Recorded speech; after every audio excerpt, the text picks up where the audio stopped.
tonight I'm here to, I wanted to talk to you about the impact of high-stakes testing, in particular the Smarter Balance Assessment, and the effects that it will be having on our students and what we as a community should be doing about it. So I wanted to start by saying thank you to this board.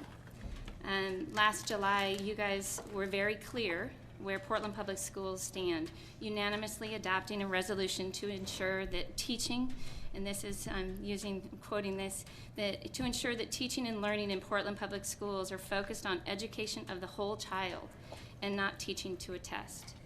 You made it clear that testing shouldn't dominate the culture or instructional time in our schools. And at that time, you voted that our district would not use the state's new Smarter Balance test to evaluate schools, students, or teachers until the test was demonstrated to be valid and reliable and culturally relevant. In October, again, you stood by that commitment and adopting the common sense recommendations from PAT members and district officials that Portland Public Schools not set targets as part of the state-mandated achievement compacts until the Smarter Balance Assessment could be properly evaluated. And for PAT members who were part of that process, the logic was pretty simple, that not only do we need to know whether the test is actually reliable before moving forward, that we also know that setting improvement targets was impossible without baseline data. So we know it's our responsibility to Portland students, all of Portland students, that we have a responsibility to educate students, and that has not changed. So let's talk about what is in the best interest of our students when it comes to the Smarter Balanced Assessment. First of all, in July, you noted that the use of an unreliable or valid invalid Smarter Balance Assessment could undermine student enthusiasm for learning, could create devastating outcomes for schools, and could set schools and communities back years. And you also called on the state to provide sufficient time to ensure the reliability of the test. And I will tell you, I'm a little more than concerned because it is February 17th, and the state's outside contractor, the American Institute for Research, hasn't produced any sort of validity report yet. You would think that an organization that the CEO of this nonprofit that makes almost $1 million a year would have enough resources to ensure that Oregon lawmakers, educators, and parents had everything they'd need to make informed decisions when it comes to the Smarter Balanced Assessment. But we are still waiting. Meanwhile, we are about to do the very thing this board said it didn't want to do. Namely, give students a test that we don't know is valid, reliable, or culturally relevant.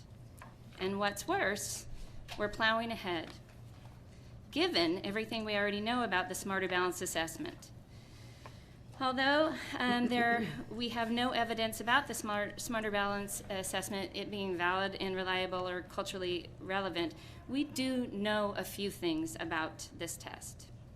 We know that it's going to take a minimum of 7 hours to administer, and that is being generous.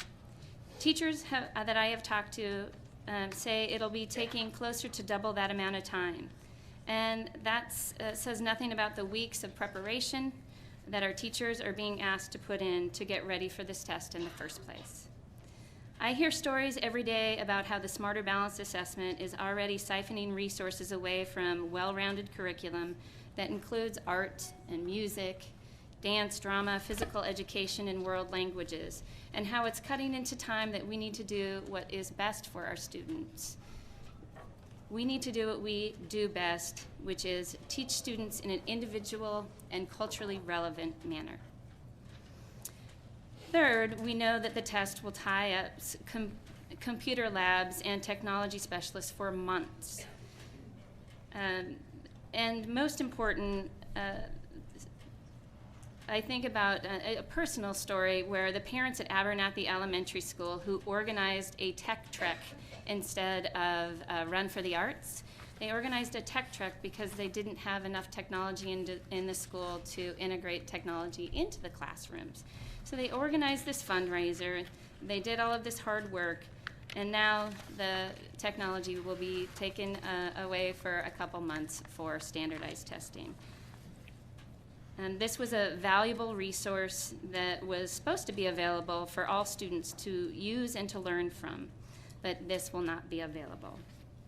Fourth, and most important, what we do know is factual, is that 60 to 70% of our students will fail this test. We've heard it from the Oregon Department of Ed and even the state superintendent.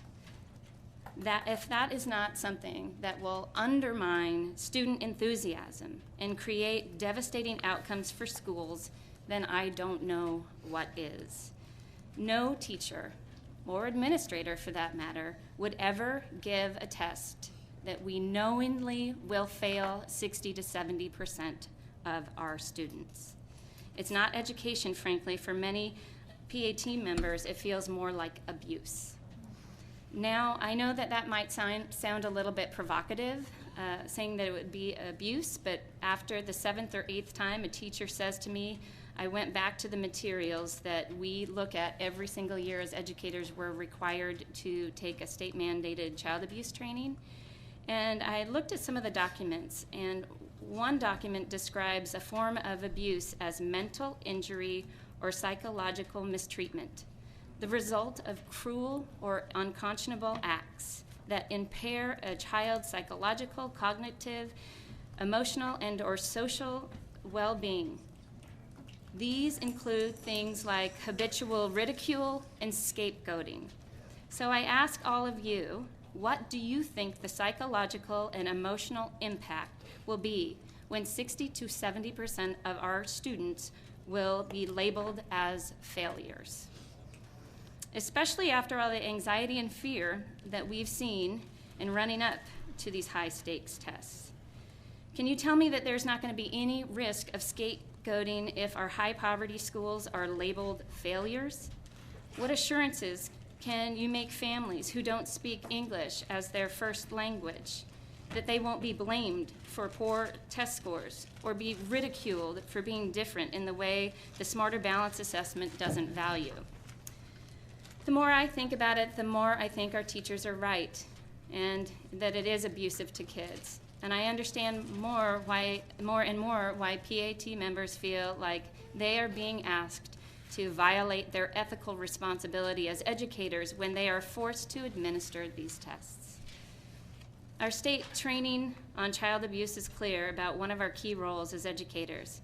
It is to be the adults in the situation and take steps to end the abuse. I would ask the school board to shoulder that same burden when it comes to the pain and suffering that these assessments can inflict. So next, I think it's important to talk about getting our families, our parents, our students information. Not propaganda, but information.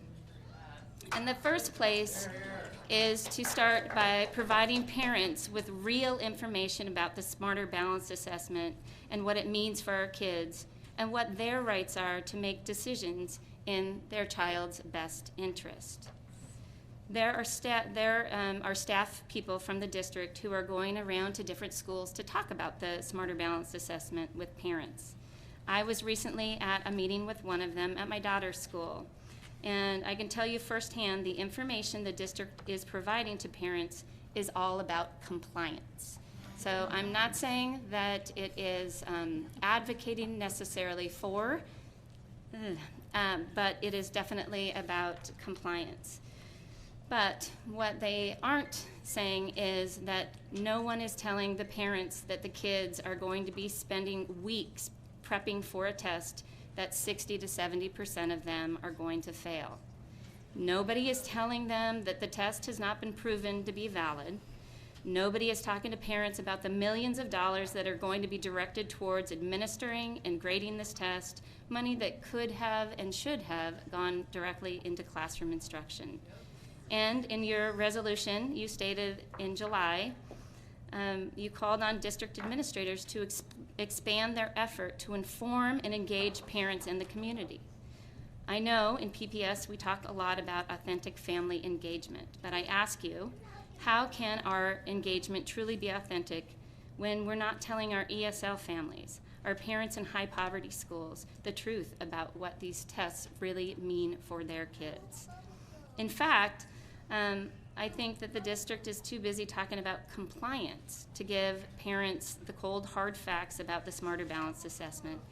And that's probably why my phone, as of late, has been ringing off the hook from parents from different schools all over this district. Parents at about a half dozen most recently have contacted me about the assessment, and they want to know what their rights are and what it means for kids. So in closing, I'm going to basically ask three things of the board tonight. First, to really think about why the district is spending all the time and money on telling parents about the compliance and maybe how good the Smarter Balanced Assessment is, and why we have to do it. That we should be looking at how do we honestly educate our parents about what it is and what it's not. Especially when it hasn't been proven to be valid, reliable, or free from cultural, linguistic, or socioeconomic bias. I don't come to you and say, I'm here to say that parents should opt out of testing. What I'm here to tell you is that we need to give parents all the facts, and so we can let them make informed choices about what is in the best interest of their kids. And I know for myself, my choice is clear. I'm a 20-year veteran teacher in Portland Public Schools and the parent of 2 kids in the district, and like many other educators in Portland, my husband and I are opting both of our children out of the Smarter Balanced Assessment. But once again, my goal isn't to tell other people what to do. They need to figure out what to do once they know all of the facts. People have rights. Finally, like you did last summer, I'm asking you to stand with us and not against us on this issue.